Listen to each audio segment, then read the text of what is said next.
श्रोते हो नमस्कार. जाणीव कायद्याची या मालिकेत मी मंजिरी गोखले आपल्या सगळ्यांचं मनापासून स्वागत करते. श्रोते हो, प्रत्येक मनुष्य हा स्वतःच्या संपत्तीबाबत आपल्या मृत्यूनंतरही फार संवेदनशील असतो. त्याला त्याच्या इच्छेनुसार स्वतःच्या संपत्तीचं नियोजन व्हावं असं नेहमीच वाटत असतं. तर याचा व्यवहारातला मार्ग आहे विल किंवा इच्छापत्र करणे किंवा मृत्यूपत्र करणे.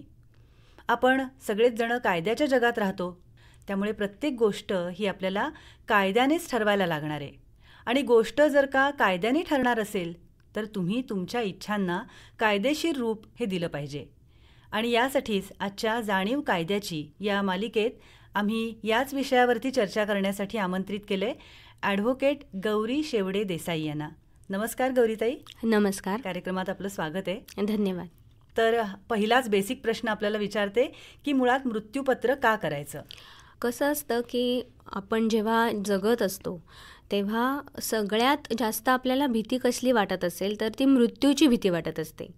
आणि त्याच्याचबरोबर नुसतं मृत्यूपत्र किंवा इच्छापत्र एवढं जरी नाव जरी घेतलं तरी एखाद्या व्यक्तीला असं वाटू शकतं की अरे बापरे, आपण आता मृत्यूलाच आमंत्रण देतोय की काय, ह्याचं आयुष्य संपलंच आहे की काय, म्हणून हा मृत्यूपत्र करतोय. तर वास्तविक पाहता अशी गोष्ट कुठलीही नसते. असे गैरसमज लोकांच्या मनामध्ये पसरलेले असतात. पण प्रत्येक व्यक्तीला आपली संपत्ती जशी ग्रहण करण्याचा त्याला अधिकार असतो, त्याचबरोबर आपल्या मृत्यूनंतर किंवा आपल्या पश्चात आपली जी संपत्ती आहे त्याची योग्यरित्या विल्हेवाट कशी लावायची हे सुद्धा ठरवण्याचा अधिकार त्याला असतो. आणि यासाठी प्रत्येक व्यक्तीला मृत्यूपत्र करण्याचा हक्क असतो. आणि कसं आहे की आपण आत्ता जे समाज बदलतोय किंवा जग बदलतंय त्याच्यामध्ये आपल्या जीवनाची शाश्वती राहिलेली नाही आहे. कधीही कुठल्याही क्षणी आपण आपलं म्हणजे मृत्यू होऊ शकतो. कुठल्याही आपत्कालीन परिस्थिती असेल, कुठलाही आजार असेल, अपघात असतील. तर अशा वेळेला जर एखाद्या व्यक्तीचा मृत्यू झाला तर बाबा ह्याच्यानंतर त्याच्या पूर्ण संपत्तीचं काय करायचं? अशा वेळेला त्यांचे वारस किंवा जे काही बाकीचे कुटुंबातील ज्या व्यक्ती असतील यांच्यामध्ये कदाचित यावरून वाद निर्माण होण्याची शक्यता असते की त्यांची नक्की प्रॉपर्टी काय होती, इथपासून ते अगदी मग आता ही प्रॉपर्टी कोणी घ्यायची किंवा ती कोणाला द्यायची प्रॉपर्टी, या सगळ्या संदर्भामध्ये त्यांच्यामध्ये डिस्प्यूट किंवा वाद होण्याची शक्यता असते. मग याचा सगळ्याचा मोठा परिणाम असा होतो की मग हे सगळे वाद कोर्टामध्ये जातात आणि मग हे कोर्टातून सगळे वाद निस्तरावे लागतात की नक्की ह्यांचा वारस कोण आहे, यांच्या प्रॉपर्टीचं आपण कशी विल्हेवाट लावायची आहे, त्यांचं वाटप कसं करायचं आहे. या सगळ्या गोष्टी एवढ्या पुढच्या थराला जाऊन त्या सोडवण्यापेक्षा प्रत्येक व्यक्तीने आपलं मृत्यूपत्र करून ठेवणं हे खूप सोयीचं आणि योग्य ठरतं. अतिशय योग्य सांगितलं मॅडम तुम्ही. आता मला सांगा की हे मृत्यूपत्र कोण करू शकतं? तसं म्हटलं तर ह्या मृत्यूपत्र करण्यासाठी 2 भाग पडतात, एक तर कायदेशीर आणि वास्तविक. कायदेशीर जर म्हणायला गेलो आपण तर कायदेशीररित्या ज्या व्यक्तीची 18 वर्ष पूर्ण झालेली आहेत, म्हणजे जी व्यक्ती सज्ञान आहे ती व्यक्ती मृत्यूपत्र करू शकते. त्याचबरोबर ज्या व्यक्तीचं बौद्धिक आणि मानसिकरित्या जी व्यक्ती स्टेबल आहे, म्हणजेच साऊंड माइंड ज्याला म्हटलं जातं, अशी साऊंड माइंड व्यक्ती जी आहे अशा व्यक्ती ह्या मृत्यूपत्र करू शकतात.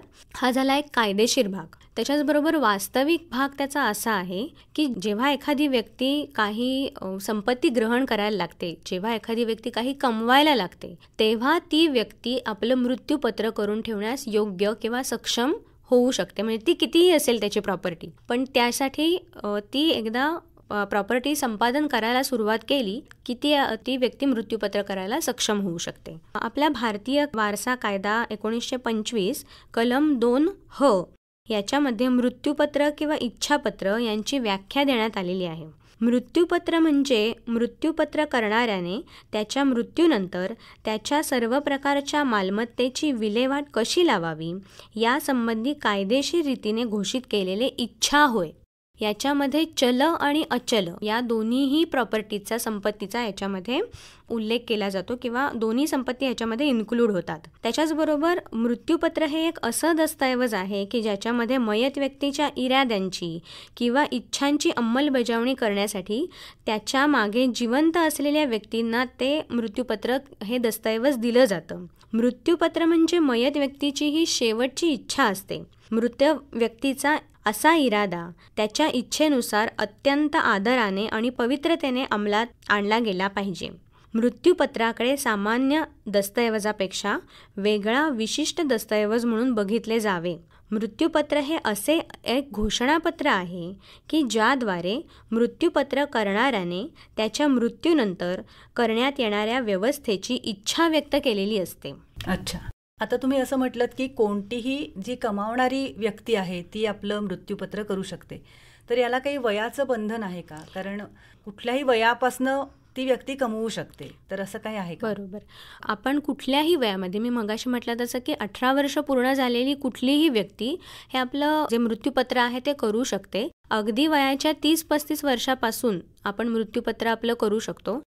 पण 18 वर्षाच्या आतील जी मुलं असतील किंवा बालक असतील त्यांना मात्र मृत्यूपत्र करण्याचा अधिकारच प्राप्त होत नाही. आता मृत्यूपत्र केलं एखाद्यानी, पण तो दीर्घायुषी झाला असेल, म्हणजे चांगली गोष्ट आहे ही खरं तर त्याच्यामध्ये मग मृत्यूपत्रामध्ये त्याला बदल करता येतो की नाही एकदा केल्यानंतर? हो, करता येतो. समजा आपण 30 किंवा 35 वयाचे असताना जर आपल्याला असं वाटलं की आपण आता पुरेशी संपत्ती ग्रहण केलेली आहे आणि आपण आता ह्याच्यानंतर आपलं मृत्यूपत्र करू शकतो, अगदी 30-35 वर्षाचा असताना सुद्धा, तरी आपण ते मृत्यूपत्र करूच शकतो. पण ती व्यक्ती माझ्या आयुष्याची शाश्वती नाही असं म्हणता म्हणता दीर्घायुषी झाली, अगदी 70, 80, 90 वर्षापर्यंत जरी जगली, तरीही त्याच्या पूर्ण कालखंडामध्ये तो कितीही वेळा आपलं मृत्यूपत्र करू शकतो आणि रद्द करू शकतो.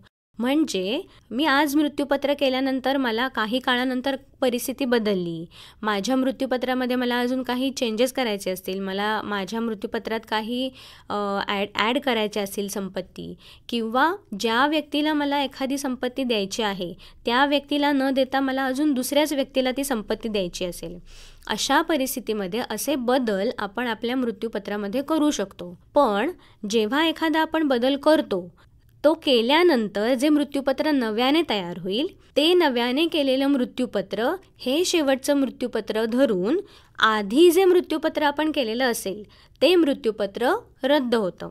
या परिस्थितीमध्ये तुम्ही तुमच्या वयाच्या कितीही वर्षापर्यंत हे मृत्यूपत्र करू शकता आणि तुम्ही निधनाच्या वेळेला जे शेवटचं मृत्यूपत्र केलेलं असेल हेच तुमचं गृहीत धरलं जाईल आणि त्या आधी केलेली मृत्यूपत्र जी असतील ती ॲटोमॅटिकली कॅन्सल होतात.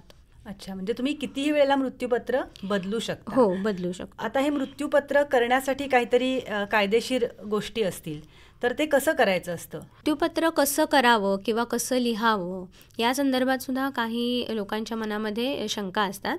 तर खरं म्हटलं तर मृत्यूपत्र लिहायला अशा कुठल्या प्रकारचा, जसं आपण ॲग्रीमेंट वेगवेगळ्या प्रकारचे करतो, कॉन्ट्रॅक्ट्स करतो, तर त्यांचे स्वतःचे असे फॉर्मॅट असतात.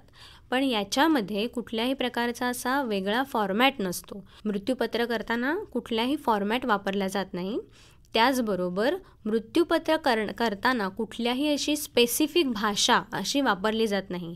तुम्हाला ज्या भाषेमध्ये ती मृत्यूपत्र लिहिणं सोयीचं आहे किंवा तुमच्या ज्या भाषेमध्ये तुम्ही जास्त चांगल्या प्रकारे एक्सप्रेस होऊ शकता त्या कुठल्याही भाषेमध्ये तुम्ही आणि कुठल्याही स्वरूपामध्ये तुम्ही तुमचं मृत्यूपत्र करू शकता.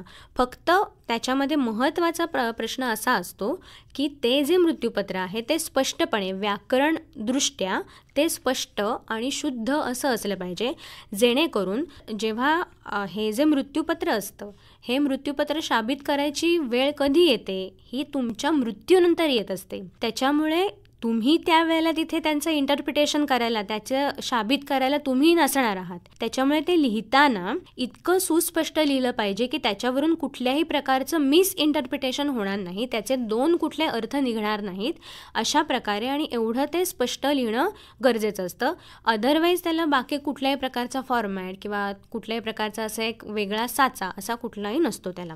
आता तुम्ही म्हटलत की कुठल्याही फॉर्मॅटमध्ये आपण हे मृत्यूपत्र करू शकतो, पण त्याला काही म्हणजे लीगल डॉक्युमेंट्सवरती ते करायला लागतं का, की स्टॅम्प पेपर किंवा असं काही? आपण जर आपल्याला म्हटलं तर आपण साध्या कागदावर सुद्धा आपलं मृत्यूपत्र लिहू शकतो, किंवा तुम्हाला जर अगदी तुमच्या सोयीसाठी किंवा तुमच्या म्हणण्यासाठी तुम्ही एखाद्या स्टॅम्प पेपरवर, 100 रुपयाच्या स्टॅम्प पेपरवर सुद्धा ते तुम्ही करू शकता.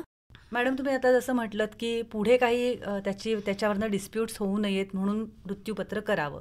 बरोबर. एखाद्या व्यक्तीने मृत्यूपत्र करून ठेवलं असेल, त्यांच्या नातेवाईकांच्या ताब्यात ते मिळालं, तर ह्या माणसाच्या पश्चात त्यांनी ते मृत्यूपत्र कुठल्या सरकारी खात्यामध्ये नेऊन दाखवायला लागतं का?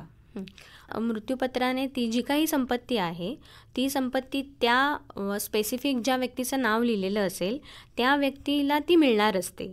मग त्याने तलाठ्याकडे असेल किंवा नगर परिषदेमध्ये असेल, ज्या ठिकाणी ती प्रॉपर्टी आहे त्या ठिकाणी आपण जाऊन ते मृत्यूपत्र दाखवून त्या प्रॉपर्टीला आपण आपलं डिरेक्टली नाव लावू शकतो. त्या फेरफारावर डिरेक्टली आपलं नाव येत असतं.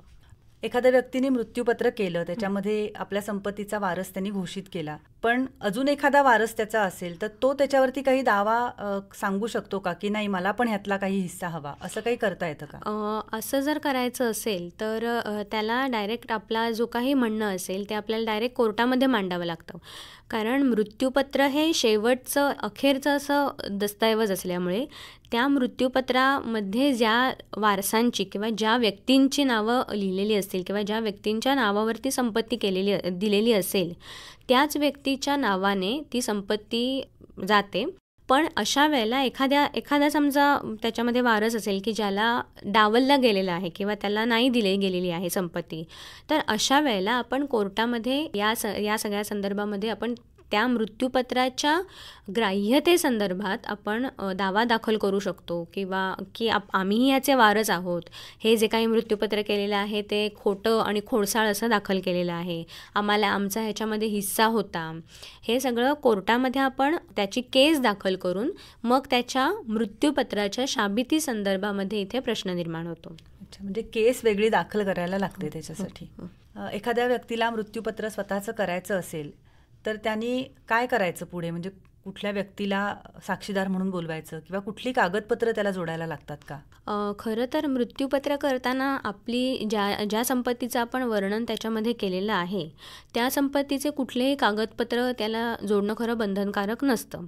आपण आपल्या ज्या काही संपत्ती आहेत त्याचा मात्र तपशीलवार योग्य असं वर्णन, की जेणेकरून पुढे जाऊन भविष्यात ती प्रॉपर्टी नेमकी कुठली आहे हे स्पष्टपणे कळेल, एवढं वर्णन जरी आपण त्या प्रॉपर्टीचं केलं तरी ते पुरेसं असतं.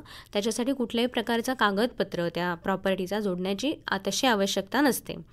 मात्र त्याला महत्त्वाचं एक डॉक्युमेंट जोडायचं असतं. मी जसं मगाशी म्हटलं तसं की ह्या व्यक्तीचे मृत्यू झाल्यानंतर जे वारस असतील ते साधारणपणे सज्ञानच असतात. त्याच्यामुळे तो सज्ञान आहे या संदर्भात सुद्धा कुठल्याही प्रकारचं कागदपत्र जोडायची गरज नसते. प्रश्न कुठे येतो तर जेव्हा एखादी सक्षम व्यक्ती आपण म्हणतो तेव्हा ती व्यक्ती ही साऊंड माइंड आहे किंवा त्या व्यक्तीने आपल्या बौद्धिक आणि मानसिकरित्या ती सबल होती आणि तिच्या मानसिकरित्या व्यवस्थित असताना त्या व्यक्तीने मृत्यूपत्र केलेलं आहे हे शाबित करण्यासाठी मात्र डॉक्टर सर्टिफिकेट, मेडिकल सर्टिफिकेट तिथे जोडणं गरजेचं असतं. याचं कारण असं असतं की अनेकदा अशा गोष्टी घडतात की जेव्हा एखाद्या व्यक्ती खूप वयोवृद्ध झालेली असते, त्या व्यक्तीच्या उतार वयामध्ये एखादी व्यक्ती आपलं मृत्यूपत्र करत असते. अशा वेळेला त्या व्यक्तीच्या नकळत किंवा त्या व्यक्तीच्या अनावधानाने त्या व्यक्तीची सही घेतल्या जातात किंवा त्यांचे हाताचे ठसे घेतले जातात, अंगठे घेतले जातात. अशा वेळेला किंवा अशीही परिस्थिती असू शकते की एखाद्या व्यक्तीचा मृत्यू झाला की त्या मृतदेहाचा सुद्धा तिथे हाताचे बोटाचे ठसे घेऊन त्याच्यावर आपल्याला हवा तो जो काही मजकूर असतो तो तिथे लिहिला जातो. किंवा एखादी व्यक्ती ही सक्षम नाही किंवा ती अनसाऊंड आहे किंवा ती वेडी आहे असं अशा प्रकारे सिद्ध करून सुद्धा एखाद्या प्रॉपर्टीच्या संदर्भामध्ये इच्छापत्र, मृत्यूपत्र फसवून केलं जाऊ शकतं. या सगळ्या परिस्थिती जेव्हा उद्भवतात तेव्हा कोर्टामध्ये या गोष्टी शाबित कराव्या लागतात. अशा वेळेला ज्या व्यक्तीला मृत्यूपत्र करायचं आहे त्या व्यक्तीने आपलं medical certificate, doctor certificate, fitness certificate तिथे द्यावं लागतं की बाबा मी जे काही आत्ता लिहिलेलं आहे ते मी पूर्णपणे शुद्धीमध्ये, माझी मानसिक आणि माझी बौद्धिक क्षमता आत्ता आहे आणि अशा परिस्थितीमध्ये माझ्या इच्छेनुसार मी हे मृत्यूपत्र करत आहे. अशा प्रकारे डॉक्टर सर्टिफिकेट, मेडिकल सर्टिफिकेट जेव्हा आपण जोडतो तेव्हा त्याची ग्राह्यता किंवा त्याचं व्हॅलिडिटी, त्या इच्छापत्राची व्हॅलिडिटी ही जास्त स्ट्रॉंग होते. आणि अशा वेळेला मग कुठल्याही प्रकारचा वाद उद्भवत नाही की बाबा या व्यक्तीने अनसाऊंड माइंड असताना, म्हणजे त्या व्यक्तीला वेड्याचा झटका आलेला होता आणि त्यावेळेला त्याने ते मृत्यूपत्र केलं, अशा प्रकारचा कुठलाही वाद संभवत नाही. आणि जरी संभवला तरी ते खारिज व्हायला खूप जास्त मदत होते. अशा वेळेला अजून एक गोष्ट महत्त्वाची असते ते म्हणजे साक्षीदार. कारण जेव्हा आपण मृत्यूपत्र करतो तेव्हा अनेकदा असं होतं की ते माझ्याकडून जबरदस्तीने करून घेतलेलं आहे. एखादी व्यक्ती जेव्हा मृत्यूपत्र करत असते तेव्हा ती मानसिकरित्या किंवा बौद्धिकरित्या सक्षम आहे की नाही या सगळ्या गोष्टी शाबित करण्यासाठी, कारण हे सगळं कधी शाबित होणार आहे, जेव्हा आपल्या एखाद्या व्यक्तीचा मृत्यू होणार आहे तेव्हा या सगळ्या गोष्टी शाबित होणार आहेत. मग तेव्हा ते जे तिथे मी म्हटलं तसं की साक्षीदारांची तिथे सही असणं गरजेचं आहे. म्हणजेच मी जर मृत्यूपत्र करत असेन तर मी हे मृत्यूपत्र या 2 साक्षीदारांच्या समक्ष केलेलं आहे आणि हे मी माझ्या स्व इच्छेने केलेलं आहे. कोणत्याही प्रकारचा माझ्यावर दबाव किंवा जबरदस्तीने माझ्याकडून करून घेतलेलं नाही. त्याचबरोबर जे मृत्यूपत्र झालेलं आहे ते माझ्या इच्छेने झालेलं आहे आणि मी बौद्धिक आणि मानसिकरित्या यावेळेला सक्षम आहे, हे सगळं सांगण्यासाठी हे दोन साक्षीदारांची तिथे आवश्यकता असते. हे जे साक्षीदार लागतात तर ते कसे असायला पाहिजेत? साधारणपणे असं आहे की प्रत्येक व्यक्ती, म्हणजे आम्ही जरी मगाशी म्हटलं की 30-35 वयाचे असताना आपण मृत्यूपत्र करू शकतो, असं जरी असलं तरी साधारणपणे आपल्याकडे वयोवृद्ध झाल्यावर म्हणजे आपल्या उतार वयामध्ये मृत्यूपत्र केलं जातं. अशा वेळेला आपल्या वयापेक्षा साधारणपणे 10 ते 15 वर्ष लहान साक्षीदार असणं गरजेचं असतं. याचं कारण असं की आपलं जे वय आहे, जर आपण आपल्याच वयाचा एखादा साक्षीदार घेतला तर असं होऊ शकतं की आपल्या पुढे मागेच त्या साक्षीदाराची सुद्धा मृत्यू होण्याची शक्यता असते. अशा वेळेला कोर्टामध्ये जेव्हा त्या साक्षीदाराची साक्ष महत्त्वाची असते किंवा साक्ष देण्यासाठी बोलावलं जातं, अशा वेळेला तो साक्षीदार जर तिथे हजरच नसेल किंवा त्याचाच जर मृत्यू झालेला असेल, अशा वेळेला त्या इच्छापत्राचं शाबितीसाठी खूप कठीण परिस्थिती निर्माण होते. असं नाही आहे की हे जे काही कमी वयाचे किंवा 15 वर्षाने 10 वर्षाने कमी वयाचे जे साक्षीदार असतील ते अगदी अमरत्व घेऊन आलेले असतील, असं काही नसतं. पण साधारणपणे आपण आपल्या बाजूनेही काळजी घेतली पाहिजे की आपल्या मृत्यूनंतर जर याच्या शाबिती संदर्भात काही प्रश्न निर्माण झाले तर निदान जे साक्षीदार आहेत त्या साक्षीदारांची साक्ष देताना ते निदान जिवंत असले पाहिजेत. अशा प्रकारचे एवढ्या वयाचे तरी आपण साक्षीदार तिथे असणं गरजेचं आहे. तर श्रोते हो, मृत्यूपत्र कसं असावं, मृत्यूपत्र का करावं, कुणी करावं, या सगळ्या प्रश्नांची उत्तरं तर आपण आता जाणून घेतली. पण हा विषयच एवढा मोठा आहे की अनेक प्रश्न अजूनही निर्माण झालेले आहेत आणि तुमच्या मनात सुद्धा निर्माण होऊ शकतात. तर याच काही प्रश्नांची उत्तरं आपण घेणार आहोत आपल्या याच मालिकेच्या पुढच्या भागात. तेव्हा मी गौरी मॅडमना अशी विनंती करते की आमच्या पुढच्या भागात सुद्धा आम्हाला आमच्या काही शंकांना, आमच्या काही प्रश्नांना तुम्ही येऊन उत्तरं द्यावीत. तर आजच्या भागापुरता मी त्यांचा निरोप घेते. गौरीताई, तुम्ही इथे आलात आणि आमच्या श्रोत्यांना खूप छान असं मार्गदर्शन केलं, त्याबद्दल मी आकाशवाणीतर्फे आणि सर्व श्रोत्यांतर्फे आपले आभार मानते. पण तुमच्याकडनं हा वायदा घेते की तुम्ही याच कार्यक्रमाच्या पुढच्या भागात आमच्या श्रोत्यांच्या प्रश्नांना पुन्हा एकदा उत्तरं द्याल. हो, नक्कीच. धन्यवाद.